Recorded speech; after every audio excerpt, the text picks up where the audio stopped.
하나님께 영광 돌리는 이 시간, 이 예배를 받으시는 하나님께 우리 영광의 박수 한번 올려주세요.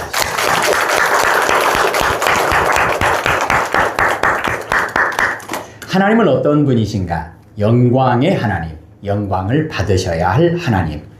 다윗은 영광의 하나님을 노래하며 세계 모든 것들이 하나님께 영광을 돌려야 할 의무가 있다라고 말씀합니다. 9절 한번 읽어볼까요?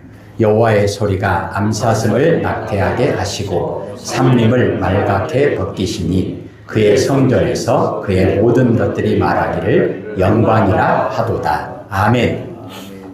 창세기 12장 2절에 보면 하나님께서 아브라함을 부르시고 너는 세상에 복이 될지라 이렇게 말씀합니다. 아브라함은 하나님께 영광 돌리는 사람으로 등장합니다. 그러면 하나님께 영광 돌린다는 것이 무슨 말씀일까? 어떻게 해야 우리가 하나님께 영광 돌릴 수 있을까? 아브라함은 하나님의 명령을 잘 들었습니다. 그리고 하나님의 말씀에 순종했습니다. 이것이 하나님께 영광 돌리는 사람의 모습이고 하나님께 영광 돌릴 수 있는 방법입니다. 우리가 복사기, 우리 여러분 오늘 주보 가지고 계시잖아요. 이거 아시죠? 복사기가 이렇게 복사해서 여러분 손에 들려졌습니다. 복사기가 영광스러운 존재가 되려면 복사기에게 영광이라는 표현은 그 기계의 영광을 이야기하는 것이 아니고 복사기는 어떻게 해야 영광스러운 그런 복사기가 될 수 있을까? 첫째는 만든 사람에게 영광을 돌릴 수 있어야 합니다. 복사기를 만든 사람에게 영광을 돌릴 수 있으려면 복사기가 자기 기능을 잘 하는 거죠. 원본 그대로 나와야 합니다. 그리고 복사기가 영광스럽다라고 하는 그런 명칭과 그런 칭호와 그런 대접을 받으려면 사용하는 사람에게 복이 되어야 합니다. 그러지 않겠어요? 원본 그대로 복사되어져 나와야 사용하는 사람에게 복이 됩니다. 이 마이크도 마찬가지죠. 이 마이크가 정말로 영광스러운 마이크가 되려면 만든 사람에게 영광을 돌릴 수 있어야 되는데 마이크의 기능이 뭐죠? 소리를 이렇게 증폭시키는 거잖아요. 그리고 사용하는 사람에게 복이 되려면 제가 그랬는데 마이크에서 이렇게 나오면 어떻게 되겠습니까? 안 되죠. 그러면 그대로 나와야 합니다. 이것이 하나님과의 관계 속에서 아브라함이 하나님께 영광 돌리는 사람, 하나님이 아브라함에게 영광을 받으시는 그 내용을 보면 하나님께서 아브라함에게 말씀하신 그대로 듣고 말씀 그대로 순종했던 것을 볼 수 있습니다. 다윗이 오늘 1절과 2절에 하나님에 대해서 소개를 하고 있는데요. 하나님은 어떤 분인가? 영광과 능력을 받으셔야 할 분이다. 즉 하나님이 영광과 능력의 하나님이시다. 이것을 고백합니다. 하나님은 온 천지에 영광을 받으셔야 할 유일한 분입니다. 그러니까 하나님만 영광이시라는 거예요. 하나님이 아닌 모든 것은 다 피조물이에요. 창조주 하나님만이 영광과 능력의 원천이시라는 겁니다. 창세기 1장 1절에 태초에 하나님이 천지를 창조하시니라. 시편 62편 11절에 권능은 하나님께 속하였다 하셨도다. 어떤 권능이죠? 천지를 만물을 말씀으로 창조하시는 권능입니다. 그러기에 하늘에 있는 천사들도 택하심을 입은 거룩한 백성들도 영광과 능력을 오직 하나님께만 돌려야 한다는 것입니다. 그런데 2절에 보니까 어떻게 영광을 돌려야 하느냐? 하나님의 이름에 합당한 영광을 돌려야 한다. 거룩한 옷을 입고 거룩한 교회와 거룩한 예배, 거룩한 예배자 늘 강조하죠. 하나님께 합당한 경배를 올려드려야 한다. 왜 그래야 하는가? 3절부터 9절까지는 하나님의 위엄이 얼마나 크고 위대하신지를 말씀하고 있습니다. 다윗은 지중해 너머 서쪽에서 발성해서 레바논과 헤르몬 산 위와 가나안의 거리 아래에서 맹렬하게 진동하며 가데스 광야로 사라지는 격렬한 뇌성, 이것을 묘사합니다. 천둥 번개도 하나님의 영광을 드러내고 있다는 것입니다. 창세기 말씀에 하나님이 천지를 창조하신 하나님이시다, 이렇게 출발하잖아요. 그리고 성경의 마지막까지 내용이 뭐예요? 천지를 창조하신 하나님의 영광을 드러내는 내용입니다. 시편 121편에 누가 나를 도와줄까? 나를 도와주실 분은 천지를 지으신 여호와 하나님에게서로다. 내가 누구를 의지해야 할까? 누가 나를 도와줄까? 누가 나를 보호해 주실까? 나의 방패가 되시고 도움이 되시는 분은 하나님 한 분밖에 없다. 이것이 하나님께 영광 돌리는 구체적인 내용들입니다.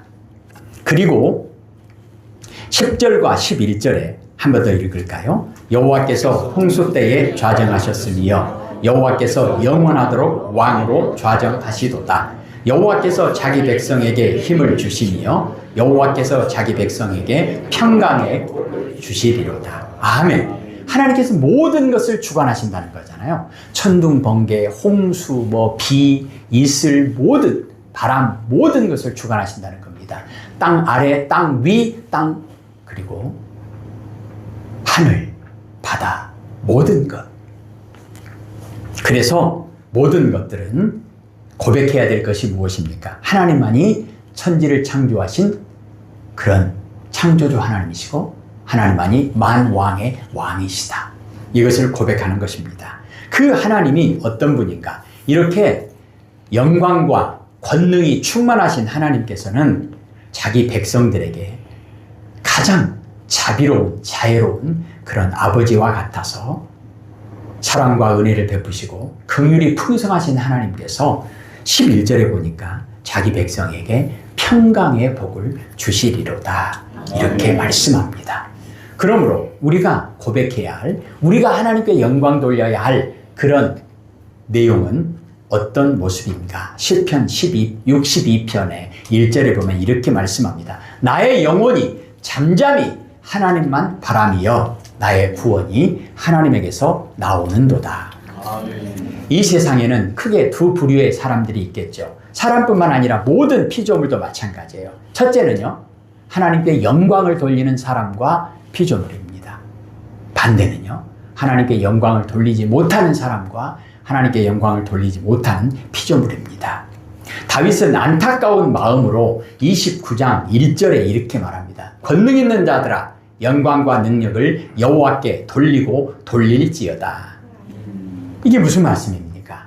권능 있는 자들, 그들이 모든 것을 하나님께 영광을 돌리는 그런 고백으로 엎드려야 하는데 그렇지 못한다는 거예요. 하나님의 영광을 자기들이 가로채고 있다는 겁니다. 그들의 심령은 참으로 위태롭고 교만하고 소경이고 안타까울 뿐입니다. 너희 권능 있는 자들아, 하늘의 천사들아, 하늘의 천사도 하나님께 영광을 돌리지 못하고 교만하니까 어떻게 되는 거죠? 막이 되는 거죠. 하늘의 천사에서 추락하는 거죠. 어디까지요?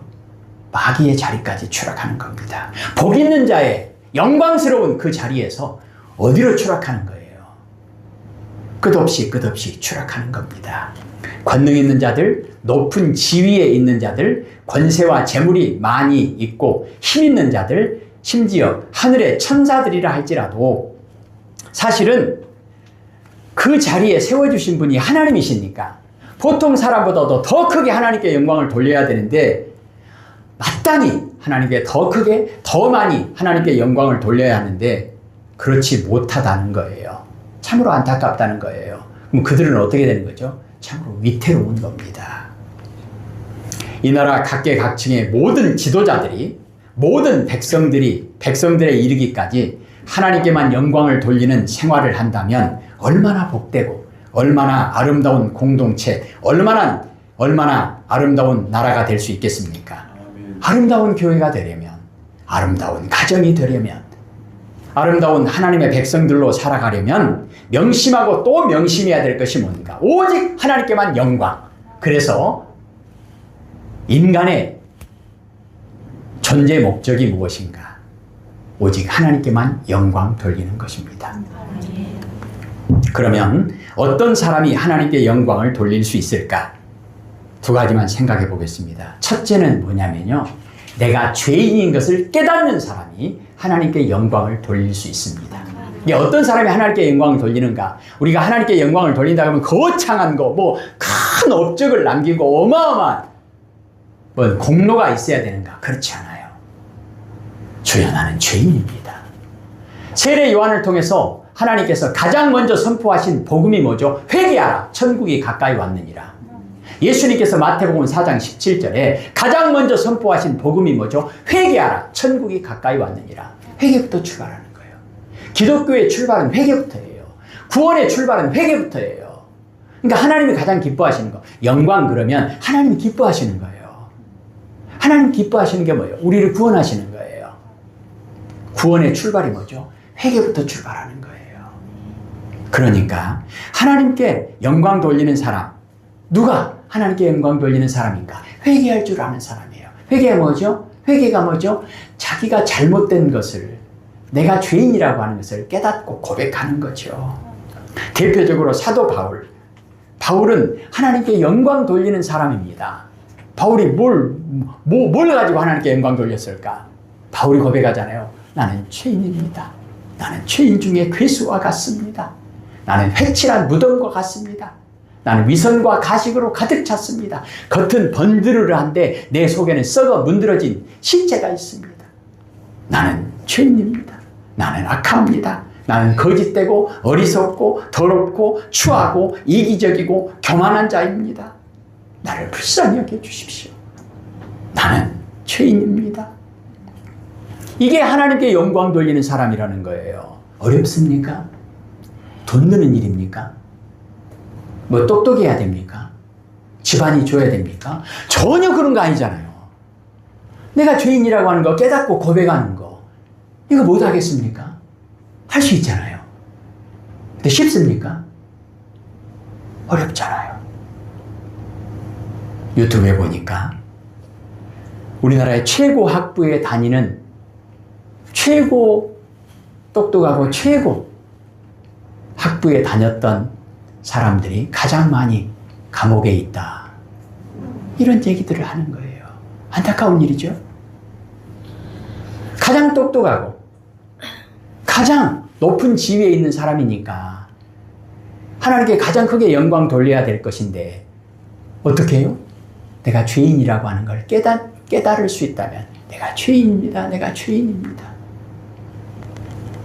미국의 카터 대통령, 좋은 면도 있고 나쁜 면도 있는데 미국의 카터 대통령이 오늘 주제에 맞게 하나님께 영광 돌리는 측면에 있어서 첫 번째가 뭐였죠? 내가 죄인이라고 하는 걸 깨닫는 거잖아요. 아, 내가 잘못했구나. 이 부분에 있어서 카터 대통령이 참 훌륭한 대통령이다. 이렇게 평가를 받는 내용 중에 하나가 뭐냐면요. 이 사람은 늘 겸손히 국민 앞에서 나는 죄인입니다 고백했던 사람이에요. 내가 잘못했습니다 고백했던 사람이에요. 우리가 TV를 보면서 청문회라든가 이런 지도자들의 모습을 보면서 가슴을 치며 안타까운 게 뭐죠? 잘못했다고 말하는 사람이 한 사람도 없는 거예요. 다 죄가 없다는 거예요. 모른다는 거예요. 그런데 카터 대통령이 국민 앞에서 나는 죄인입니다. 이거 고백했다는 거예요. 그리고 나는 흠과 결점이 많은 인간입니다. 이렇게 국민에게 고백했다는 거예요. 이것이 개인적으로도 영광스러운 일이고 하나님께도 영광 돌리는 모습이라는 거예요. 하나님은 영광과 권능과 위엄이 크신 하나님이십니다. 그런데 자기 백성들에게는 사랑과 은혜가 충만하신 하나님이십니다. 이런 하나님 앞에서 하나님, 내가 죄인입니다. 하나님이 그래 너희 와 그러십니까? 하나님은 검사처럼 우리에게 징역 때리고 벌금 내리고 그런 분이십니까? 예수님께서 이 땅에 오셔서 나는 죄인을 구원하고 왔다. 하나님께서 기뻐하시고 하나님께서 영광 받으시는 그런 사람, 복 있는 사람, 하나님께 영광 돌리는 사람, 구체적인 방법이 뭐죠? 회개하면 된다는 거예요. 회개하라는 거예요. 두 번째요. 어떤 사람이 하나님께 영광 돌리는 사람인가? 심령이 가난한 사람, 마태복음 5장 3절에 예수님께서 말씀하시죠. 심령이 가난한 자는 복이 있나니 천국이 그들의 것이니라. 구원이 뭐죠? 잃어버린 하나님의 나라를 회복하는 거잖아요. 이거 하나님의 목적이죠. 하나님의 소원이죠. 하나님의 뜻이죠. 하나님이 기뻐하시는 것이 그거 아닙니까? 그런데 심령이 가난한 자는 복이 있나니 천국이 그들의 것이니요. 심령이 가난하다는 게 뭐죠? 내 자신이 얼마나 연약한지, 얼마나 무지한지, 얼마나 부족한지 깨닫고 겸손하게 자신을 낮추는 것입니다. 소개한 것 같은데 아는 내용을 한 번, 두 번 말씀드리는 것은 제가 잊어버려서 한 것 또 하고 그것이 아니라는 거 아시죠? 제가 아는 권사님 중에 그분이 권사 취임할 때 이런 고백을 했다고 말씀드렸죠. 어떤 고백이냐? 계단이 있는 건 아니지만 이제 내가 권사가 되면 3계단 더 내려가야 되겠구나. 성도님, 집사님, 권사님, 내가 더 높아졌다가 아니라 집사님보다도 더 낮아지고 성도님보다도 더 낮아져야 되겠구나. 3계단 더 낮아져야 되겠구나. 이것이 권사로서의 영광스러운 믿음의 고백이라는 거예요. 권사가 되면 어떻게 하나님께 영광을 돌릴까? 심령이 가난한 자, 내가 3계단 더 낮아져야 되겠구나. 이거 제가 감동받고 제가 존경하는 목사님이 광양에서 위임 목사 취임하는데 저한테 축사를 좀 해달라고 해서 가가지고 그 말 했습니다. 목사님이 이제 위임 목사가 되면 제가 아는 권사님이 권사가 되면 3계단 더 낮아지는 것이 자기가 해야 될 일이구나. 이 고백을 합디다. 그러니까 권사님보다는 더 목사님이 좀 더 하나님께 영광을 돌려야 되지 않겠습니까? 그러면 목사님이 위임 목사가 되면 더 큰 업적을 남기고 더 교회를 부흥시키고 뭐 엄청나게 많은 일을 하고 그걸 통해서 하나님께 영광을 돌려야 되겠다. 그게 아니고 출발은 내가 이제 위임 목사가 되면 권사님이 3계단 낮아졌으니까 위임 목사는 최소한 몇 계단 정도는 낮아야 되겠습니까? 2계단? 3계단? 4계단은 더 낮아져야 되겠다 이 말이에요. 예수님은 어린아이와 같아야 천국에 가깝다 그러잖아요. 저도 여러분들에게 그런 말씀 드린 것 같은데 성도님들은 한 3살, 4살짜리 어린아이와 같은 그런 겸손한 모습을 유지할 수 있다고 한다면 목사는 갓난 아기와 같은 그 정도의 모습을 계속 유지할 수 있어야 되지 않겠습니까? 어렵습니까? 돈 듭니까? 아론의 지팡이 대단하잖아요. 모세의 지팡이 막 홍해도 달라불고 막 독대기를 때려쳤더니 막 바위가 쪼개지고 막 물이 나와불고 막 아론의 지팡이 막 싹이 나와불고 막 다 말라붙는데 그런데 아론도 모세도 지팡이에게도 영광은 없습니다. 맞잖아요. 누구에게만 영광이 있는 거예요? 하나님께만 영광이 있는 거예요. 그러니까 모세가 지팡이로 홍해를 갈랐을 때 모세는 어떻게 해야 되겠습니까? 더 낮아지고 더 낮아져서 오직 하나님께만 영광을 돌려야 된다는 거예요. 내가 이 정도 정신없는 거예요. 나는 홍해를 가른 사람이다. 홍해 지가 갈랐어요. 그보다 더 가관인 것은 이제 모세 지팡이가 뭔 소리요? 내가 갈랐지. 웃겨불어요. 웃겨불어. 지가 갈랐어요. 제가 참 안타까운 목사님이 계신데 이름은 말씀드리지 않겠습니다. 정말 우리나라뿐만 아니라 세계적으로 너무나 귀하게 쓰임받은 목사님. 엄청나게 부흥하고 세계적으로. 그러니까 자기도 막 느끼는 거예요. 그래서 그런 고백을 하더라고요. 목사가 이제 교회가 커지고 그러면 강대상도 더 높아지잖아요. 그냥 막 목사님 그러잖아요. 막 이렇게 떠받드는 거예요. 설교할 때는 그리고 어떤 일을 할 때는 그 지도자 위치에서 그 일을 할 수밖에 없기 때문에 높은 자리에 올라갈 수밖에 없다. 그런데 계속 하나님께 영광 돌리고 하나님께 사랑받고 귀하게 쓰임받고 복이 되려면, 예를 들면 높은 자리에서 해야 될 일이 끝나면, 예를 들면 예배 시간에 예배가 끝나면, 설교가 끝나면, 설교할 때는 이 강대상에 높은 자리에 올라가야 되지만 설교가 끝나면 곧바로 내려와서 땅에 납작 엎드려야 된다는 거예요. 납작! 이래야만 계속 쓰임받을 수 있다는 거예요. 이래야만 계속 하나님께 영광 돌릴 수 있다는 거예요. 자기도 알아요. 설교 시간에 그 말도 했어요. 근데 결국은 망해버리더라고요. 왜죠? 안 내려와, 못 내려와. 높은 자리에 올라가니까 못 내려오는 거예요. 2계단, 3계단 더 낮아져야 되는데 못 내려오는 거예요. 너무 높아져 버리니까.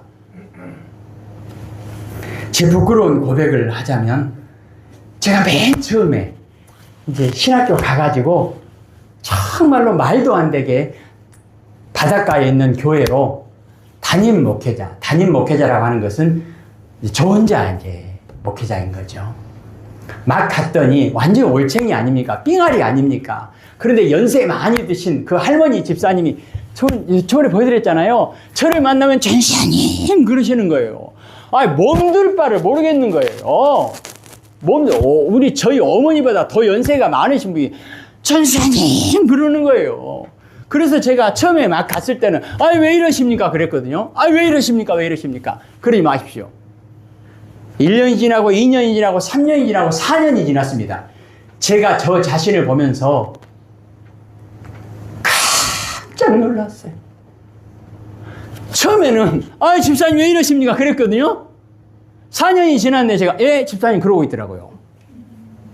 집사님 어디 가세요? 집사님 어디 가세요? 망하는 거죠. 바로 아웃이에요. 하나님이 너 안 되겠다 나와. 어떻게 하나님께 영광 돌릴 수 있을까? 심령이 가난한 자, 깨어진 자. 그래서 복음송 예전에 많이 불렀죠. 깨어져야 하리, 부서져야 하리, 더 많이 낮아져야 하리. 맷돌로 갈아갖고 안 되면 믹서기로 막 갈아버려야 돼. 막 사정없이 갈아버려야 돼. 막 이렇게 막 용각산처럼 소리도 안 날 정도로 막 갈아버려야 돼. 안 돼요. 모래 정도 안 돼요. 진흙 정도 안 돼요. 막 더 갈아야 돼. 막 초강력 믹서기로 막 갈아버려요.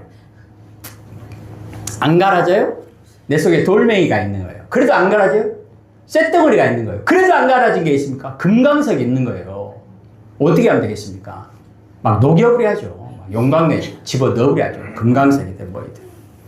사도 바울이 하나님께 영광 돌리는 사람으로 소개를 했는데요. 사도 바울은 자기 자신을 나는 죄인 중에 괴수와 같습니다. 이렇게 고백하고요. 사도 바울의 고백 중에 나는 지극히 작은 성도보다도 더 작습니다.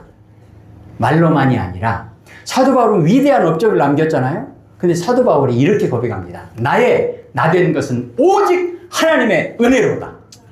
에베네셀 하나님, 이 교회가 20년 동안 모든 것이 하나님의 은혜로다. 말로만 이게 아니고요. 모든 것이 하나님의 은혜로다. 이게 깨어진 자, 겸손한 자의 모습이에요. 내가가 아니에요. 내가가 들어가면 망하는 거예요. 주어의 오직 하나님, 목적어의 오직 하나님의 영광. 내 기쁨 안 돼요. 하나님의 기쁨, 하나님의 기쁨. 하나님의 은혜를 깨달은 사도 바울은 이런 깨어진 믿음이 있었기 때문에 자랑 없습니다. 높은 자세 없습니다. 오직 모든 것이 하나님의 은혜다. 모든 것이 하나님의 은혜다. 심령이 가난한 자. 그러니 사도 바울의 마음속에는 항상 무엇이 이루어졌겠습니까? 천국이 이루어져 있는 거예요. 감옥 속에 살아도, 감옥 속에 있어도 천국을 사는 겁니다. 바울은 고백하는 거예요. 야고보서 1장 17절에는 이런 말씀이 있습니다. 바울이 오직 나의 나된 것은 하나님의 은혜로다 이 고백처럼 누가 너를 구별하였느냐? 너에게 있는 것 중에 받지 아니한 것이 무엇이냐? 내가 받았은즉 어찌 받지 아니한 것 같이 자랑하느냐? 여기 고백하잖아요. 주신 이도 여호와시요 가져가시는 이도 여호와시오니. 하나님 한번 따져봅시다. 10개 중에 5개는 내 것 아닙니까? 내가 본 건데 내 거죠. 그렇습니까? 내 것이라고 할 것이 무엇이 있습니까? 나의 공로, 나의 업적이 있습니까? 구원을, 열매를 나의 공로와 업적으로 이루었습니까? 내 속에서 아름다운 것이 있습니까? 성경은 우리 속에 아름다운 것이 없다라고 말씀합니다. 모든 것이 하나님의 선물입니다. 이것을 깨닫고 깨어질수록, 꺾어질수록, 겸손하게 낮아질수록 하나님께 영광을 돌리는 거예요. 하나님께 영광을 돌리는 사람, 어떤 사람이에요? 2가지 말씀드렸죠? 회개하는 사람, 그리고 감사하는 사람. 어렵습니까? 나는 그거 못 하겠는데요? 너무 어려워서 못 하겠는데요? 나는 능력도 없어서 못 하겠고, 돈도 없어서, 시간도 없어서 못 하겠고. 회개하는데 그것이 필요해요. 감사하는데 그게 필요합니까? 어떤 교회에서, 그 교회는 옛날에는 고아원이 참 많았습니다. 전쟁 끝나고 나서 고아원 많았잖아요. 고아원 옆에 있는 교회여서 학생들 가운데 부모가 있는 아이들도 있고 부모가 없는 고아인 아이들도 있었어요. 근데 그때 선생님, 학생 선생님이 그런 고백을 한 것 같은데요. 그 고아 중에 그 여학생, 그것도 중고등학생. 얼마나 그렇습니까? 근데 고등학생, 고아원에서 이렇게 학교도 다니고 고아원에서 이렇게 교회도 다니는 학생 가운데 고아원에서 다니면 얼마나 창피하겠어요. 부끄럽겠어요. 그런데 선생님이 이제 하나님의 은혜에 대해서 이렇게 설교를 하고 다음 주까지 종이에다가 내가 하나님께 받은 은혜, 감사한 것이 있으면 한번 적어와 봐라. 그런데 너무나 대조적으로 그 교회에서 부모도 그렇고 모든 조건이 감사할 것이 제일 많을 법한 학생은 10개도 못 적었더래요. 그런데 고아원에서 학교도 다니고 고아원에서 교회도 다니는 그 고등학생, 여학생이 제가 그때 듣기로 89개인가 거의 90개에 가까운 그 내용을 감사 내용을 적었더라는 거예요. 앞에 뭐가 있었겠어요? 하나님의 은혜로.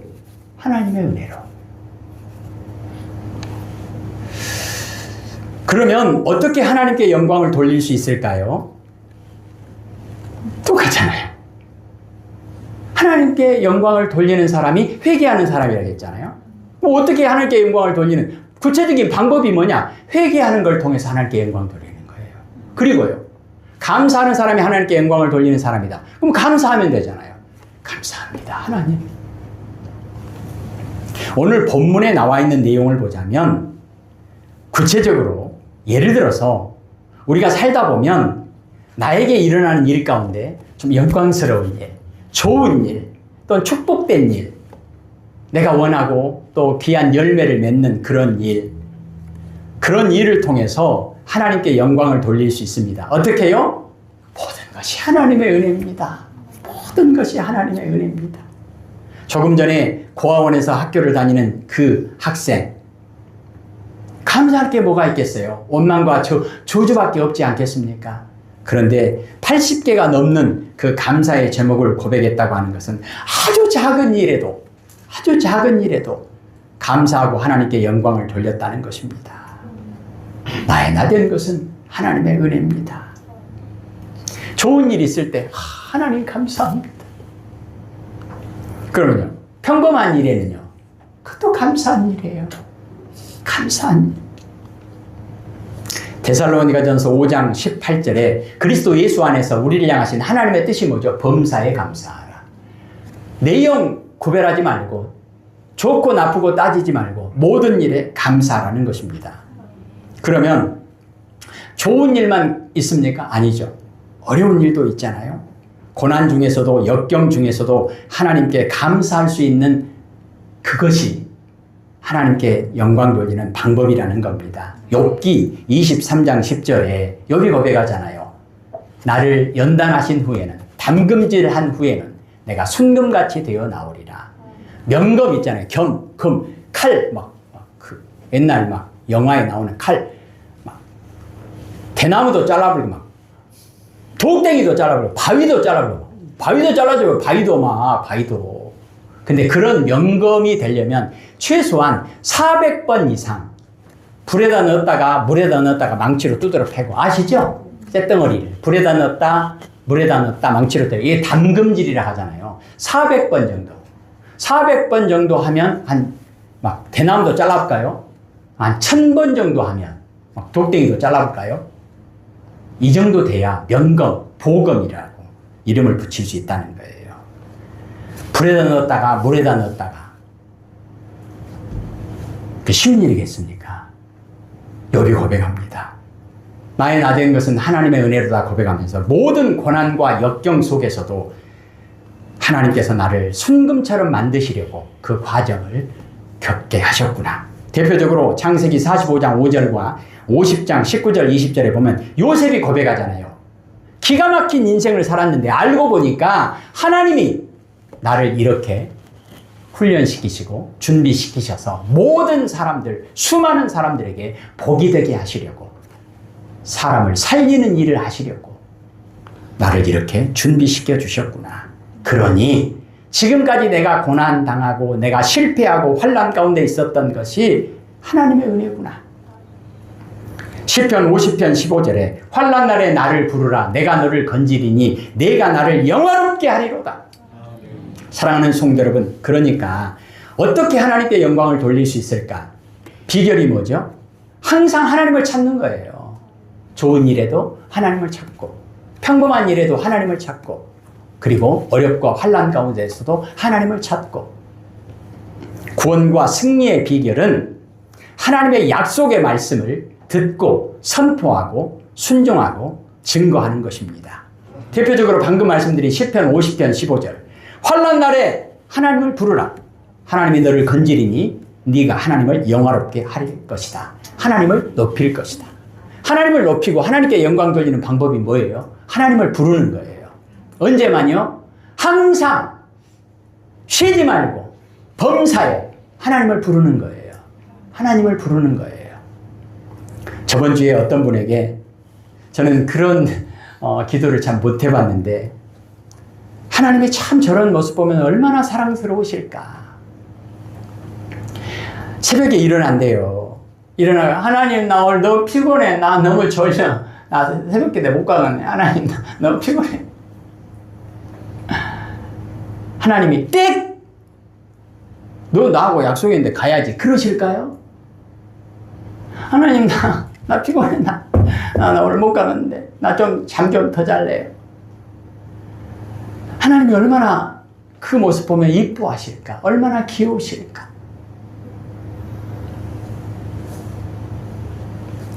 그런 분이 좋은 일 있을 때 하나님께 기도 안 하겠습니까? 하나님 감사합니다. 그러겠잖아요. 또 어렵고 힘든 일일 때 어떻게 했어요? 하나님 도와주세요. 그러지 않겠어요? 그게 하나님의 뜻이잖아요. 하나님의 뜻이 뭐예요? 쉬지 말고 기도하라. 항상 기도하라. 사도행전 16장 31절에 바울과 실라가 감옥에 갇히잖아요. 고난이잖아요. 고난도 역대급 고난이에요. 내일 죽을지 몰라요. 그런데 찬송과 기도로 하나님께 영광을 돌립니다. 그리고 이런 위대한 고백이 나옵니다. 주 예수를 믿으라. 그리하면 너와 네 집이 구원을 받으리로다. 지금까지 에베네셀 하나님의 영광을 찬양하게 하신 하나님께 앞으로도 임마누엘, 여호와 이레, 여호와 니시의 하나님의 영광을 선포하게 하실 것을 믿습니다. 임마누엘이 뭐예요? 하나님이 함께 하셨습니다. 앞으로는 함께 하실 겁니다. 하나님이 모든 것을 준비해 주셨습니다. 앞으로는요, 역시 마찬가지로 모든 것을 준비해 주실 겁니다. 하나님께서 우리에게 승리의 깃발을 주셨습니다. 앞으로는요, 여전히 마찬가지로 승리의 깃발을 주실 것입니다. 이 하나님을 찬양하는 겁니다. 이 하나님을 높여드리는 겁니다. 이것이 하나님께 영광 돌리는 것입니다. 나의 나된 것은 오직 하나님의 은혜로다. 기도하십시다. 하나님 아버지, 감사와 찬양과 영광을 아버지께 올려드립니다. 예수님 이름으로 기도합니다. 아멘.